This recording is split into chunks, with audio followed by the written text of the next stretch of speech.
Hey, wuoyi matin. Ahinya baba. To in gi ka. Ambe kora siwuok sikul. Kora wuotho mos kachomo pacho. To in ni chalo mana yawa. Nyathi mana puonjo kinde moko e klas 6 chien kocha. To dong in Clivo? Clivo wiya pok owil kodi wuoyi matin. Kata an pok owil kodi mwalimu kendo ing'e ni akikalo ka kae ga. Oh, ijanena ga? Aneni ga. Manyisore ni ma gweng'i. Ma gweng'a. Erokamano wuoyi matin. Tapenji. To kawuono digo mana gik moko pong'o dhogi, yani magi tang'o gigi debed ni chamo gi skul kinde mane puonji cha yawa. Amago to we nono. Koso in magi miago skul go dhok kopong' gi gik moko magalagala machalo na buya. Koso mago tang'o.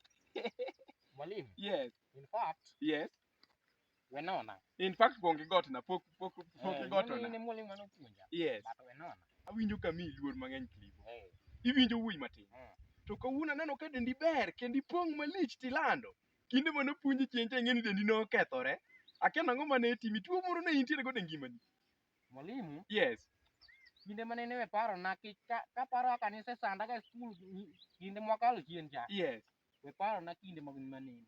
Clivo. Nikech idhi chwanya. I really love you so much. Kata rado mana kodi kawuono. Pod awinjo ka chunya ogeni kaka nyathina mana puonjo chien.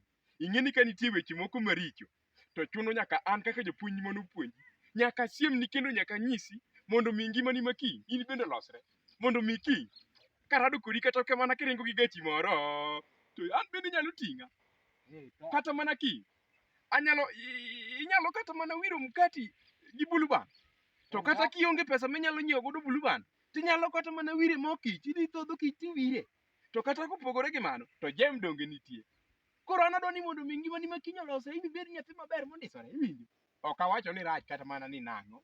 Kaluwore kaka iwuoyo koda emomiyo akawo ni chalo gima tabia moro mar maundu nie ngimani. Lakini ang'e ni Yesu e ruoth.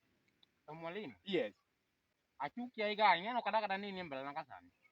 Wuora. Iwinjo? Weche mag sikul. Weche mag sikul noserumo. Ting'eni in chanda kinde mana puonji klas 6. Pod anya paro klas 6 mano higa mar 98. Pod anyalo paro maber. Be inya paro ka duge yudi kisero Grace ma ja klas 4 e chwo e tie ofis mwale but tangi ka mane olo pin. Dong ing'eni duga mi punishment makoni ni ne kuny buri e tie ofis ka.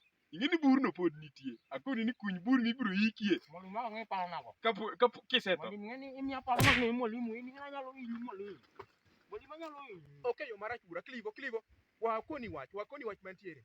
Iwinjo wuod wuora. In fact ng'eni mwalimu puonja kata goyi. Mana dier. Okay, yo marach Clivo. Clivo an bere madwaro ni mondo mi imbere kiny be isenyombo. Mwalimu, we nono ngimana. Adwa ni kiny in bende ibed kata mana gi familia mari. We nono my life mwalimu. Ok nono your life in a very cathedral manner of the Spongorian level.